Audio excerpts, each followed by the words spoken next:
হ্যাঁ, সি আপনি এতটা খারাপ, আপনি এতটা নিচ, আমার ভাবতে অবাক লাগছে। আপনার মতো মানুষের সাথে আমি এতদিন কাজ করেছি, আমরা একসাথে চলেছি। এরকম একটা পবিত্র রমজান মাসে আপনার এই ধরনের কাজ করতে একবারও বিবেকে বাধলো না?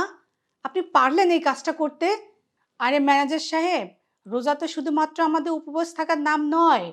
রোজা আমাদেরকে পাপমুক্ত এবং আত্মশুদ্ধি হতে সাহায্য করে। এই রমজান মাসে আত্মশুদ্ধি ও লোভ থেকে দূরে থাকা তো দূরের কথা। আপনি সেই কাজগুলোই করছেন। আপনাকে আমি টাকাগুলো দিয়েছিলাম অফিস স্টাফদেরকে দেওয়ার জন্য।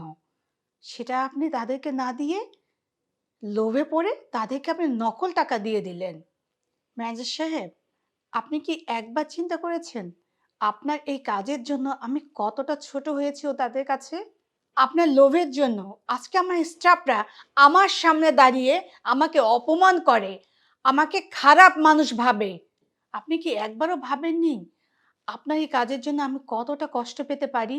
সবার সামনে আমি কতটা ছোট হতে পারি? আমি তো শুনেছি রমজান মাসে আল্লাহ শয়তানদেরকে বন্দি করে রাখে।